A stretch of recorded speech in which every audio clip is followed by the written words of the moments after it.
Hello, నేను మీ విజయ పెద్దిరెడ్డి. ఎలా ఉన్నారు? అందరూ బాగున్నారా? మీకు పచ్చిమిర్చి కిరీటం పచ్చిమిరపకాయలు కాసినాయి అని చెప్పానండి, కోసుకుందామని వచ్చాను.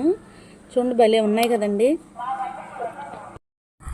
చూడండి, ఒక కొమ్మకి ఎన్ని పచ్చిమిర్చి వచ్చినాయో. చాలా వెరైటీగా ఉన్నాయండి.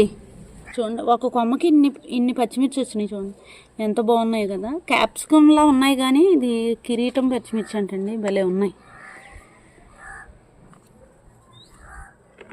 స్టార్ట్ అవుతుంది. ఒక పచ్చిమిర్చి నేను వదిలేసుకుని సీడ్స్కి దాచుకుంటానండి. మళ్ళీ మనకి సీడ్స్కి అమ్ముని దొరకాలంటే దొరకవు కదా. చెట్టుకు కాయ బరువు అంటారు కదండి. ఎన్ని కాయలు ఉన్నా కానీ చెట్టు ఎంత స్ట్రాంగ్గా ఉందో చూడండి. ఎంత కాయ ఉందోనండి ఒక్కొక్క చెట్టు. ఇప్పుడు ఈ పచ్చిమిరకాయలు నేను కోసేసుకుంటున్నాను కదండి. ఇప్పుడు మళ్ళీ ఈ కొమ్మకే మళ్ళీ చిన్న చిన్న అన్నది స్టార్ట్ అయినాయి చూడండి. ఈ అయ్యేసరికి మళ్ళీ ఈ కాపు అన్నది వస్తుంది.